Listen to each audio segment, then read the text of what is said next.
Salut braves gens. Non, je plaisante naturellement. Je suis pas porteur du masque quand je marche à l'extérieur.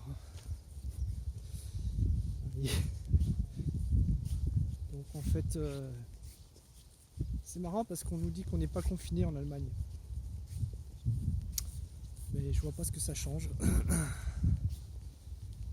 Parce que je vais vous parler un petit peu de mon vécu. En gros, mon vécu c'est tous les jours ce qu'on appelle la distanciation sociale ici. Donc en gros, vous avez pas de contact, puisqu'on n'a pas le droit de se déplacer sans ce foutu masque. Et voilà, ils sont en train de parler aussi de... Je sais pas trop où ça en est, mais de vouloir imposer une espèce de carnet vaccinal. Puis en gros, si vous avez vous occupez une fonction publique comme la mienne, c'est-à-dire vous occupez de touristes, etc. En gros, on vous dit, voilà, soit vous mettez-vous le masque, soit il faudra tôt ou tard prouver que vous êtes immunisé contre la maladie. Donc, soit vous l'avez attrapé, soit et que vous êtes guéri, ou soit vous êtes vacciné. Ce fameux vaccin, ce satané vaccin. Un petit bout de soleil, c'est bien. Donc en gros, c'est pas tip top quoi. Vous voyez. Donc je sais bien qu'en France, on est en train de vous raconter, en Allemagne, tout se passe bien. C'est pas non plus le cas. Alors je vais vous raconter une petite anecdote parce que pour vous rendre compte un petit peu de la situation, cette histoire de vaccin obligatoire, c'est un peu pas très rassurant. Non pas que je sois contre les vaccins, je suis pour les vaccins, mais à condition que ces vaccins servent à quelque chose et surtout il y a toujours, comme dans toutes les thérapeutiques, un rapport bénéfice et risque à faire. Or un vaccin c'est pas une petite plaisanterie. Passer un vaccin à des gens c'est pas de la rigolade. Ça peut très bien entraîner des conséquences sur la santé des gens. Et donc voilà, faut sous-peser ce rapport bénéfice-risque. Surtout si on multiplie les vaccins, c'est ce qu'on appelle les valences, c'est-à-dire que en gros ce qu'on a à l'école primaire ou avant à l'école maternelle maintenant c'est une espèce de, ou avant même, une multivalence de vaccins. Même plus vous avez de virus atténués là-dedans, et plus vous entraînerez des réactions sur le corps. D'ailleurs, c'est normal puisque c'est attendu qu'il y ait des réactions du corps. Donc, c'est pas quelque chose c'est recherché comme effet. Donc, faut pas s'étonner, faut pas non plus tomber dans le complotisme du style roule. Mon Dieu, ils veulent nous empoisonner, etc.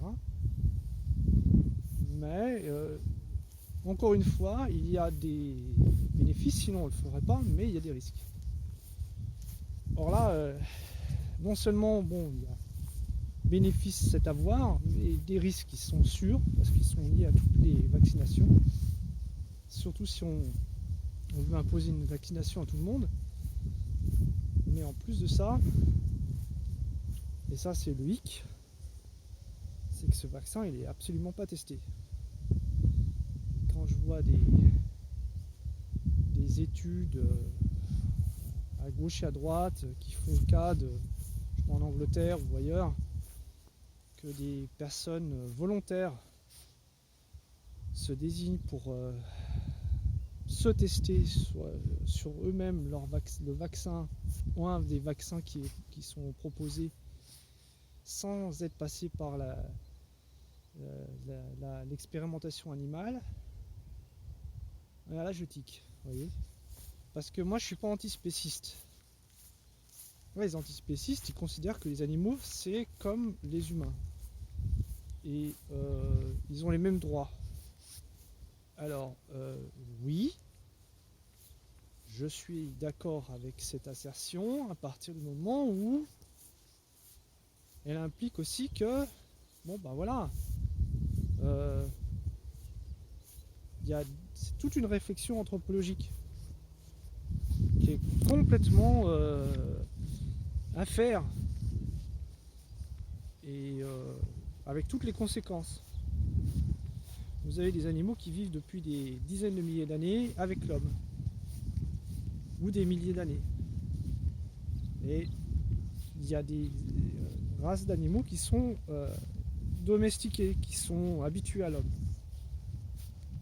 Donc si vous considérez que ces animaux ont les mêmes droits que les êtres humains, ben, il va falloir accepter de les libérer, accepter qu'ils se comportent à l'état sauvage, pas forcément comme justement des amis de l'homme. Donc je ne sais pas si enfin, je veux pas être pessimiste, mais je pense que c'est un peu une vision comme ça angélique du rapport que l'humain a avec les animaux. Ceci dit, et là je le comprends complètement, la façon dont par exemple les animaux sont abattus en chaîne et sont élevés dans les batteries, et on voit ça effectivement, c'est pas bon pour l'animal, finalement c'est pas bon pour l'homme, parce que nous on mange cette viande là, enfin moi pas, hein, j'évite ce genre de consommation de viande parce que je sais très bien que ça va être bourré d'hormones, ça va être bourré d'antibiotiques, ça. Voilà, voilà. Donc le mieux, ben, si on veut mettre en adéquation ses convictions avec son mode de vie, et ben, c'est carrément d'être végétarien, voire vegan, végétalien. Bon, moi je l'ai été pendant un temps, pas végétalien, mais végétarien. J'avoue que je ne le suis plus. Bon, ben oui, ouais, bon, c'est vrai. Ça fait partie des. Voilà, mais c'est pas, ça fait partie de mes contradictions de base, si vous voulez, mais disons que je suis conscient de ce lien, de cet attachement que j'ai à manger de temps à autre un morceau de viande. Et il me semble que c'est plus sincère à ce moment-là de bien se le dire, de se dire en fait que ce qu'on mange c'est un être vivant qui a vécu, qui s'est sacrifié pour soi. D'où en fait le sens des religions au départ. J'en ai parlé, les religions pratiquent le sacrifice, entre autres pour cette médiatisation avec les divinités tutélaires, pour s'accorder leur clémence. Donc finalement, en fait, l'animal est bien souvent par exemple des sociétés chamaniques, est considéré comme un totem, c'est-à-dire qu'en l'ingérant, on ingère des pouvoirs magiques. On se relie avec la nature. Et ça peut même effrayer certains, mais par exemple, en Papouasie-Nouvelle-Guinée, il y a des peuplades qui mangent, qui sont anthropophages. Et ils mangent leurs défunts de façon à ingérer aussi une partie de leur caractère, de leur âme, que sais-je. Donc c'est assez intéressant.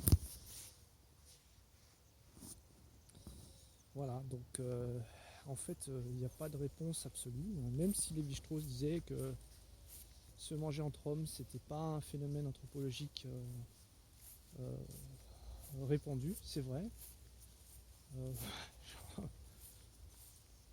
je reviendrai pas non plus à essayer de manger mon prochain, même s'il est bon à croquer. Je m'appelle pas Hannibal. Non, mais de façon plus prosaïque,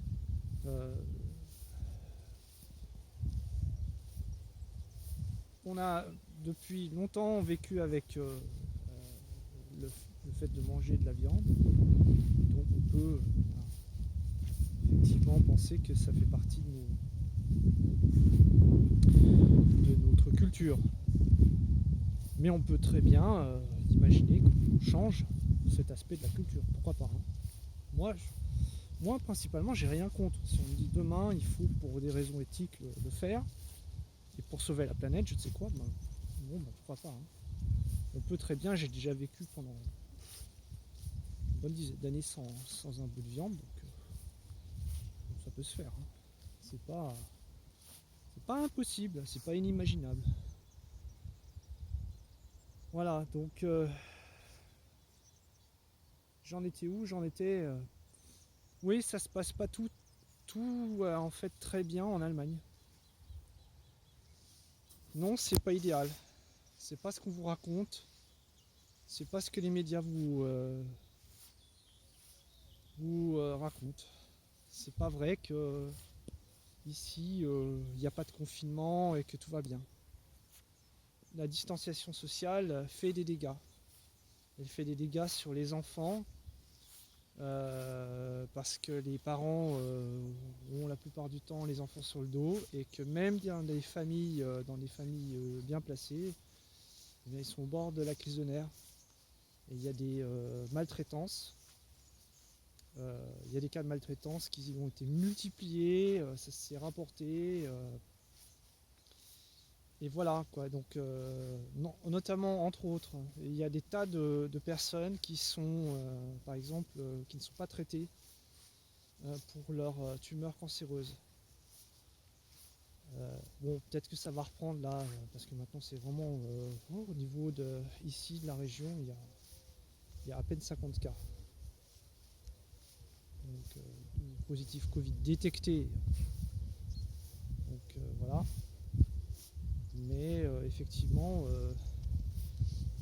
il y a des tas de gens qui sont passés à côté. Donc au niveau des traitements, pas de prise en charge. Des maladies cardiovasculaires qui n'ont pas été prises en charge. Des accidents vasculaires cérébraux qui n'ont pas été pris en charge. Et ça, c'est des victimes indirectes du Covid. Là, je viens de voir passer, c'était une personne que je connais qui a suivi une chimiothérapie. Et donc, elle a perdu ses cheveux. Et puis, voilà, j'ai d'autres connaissances qui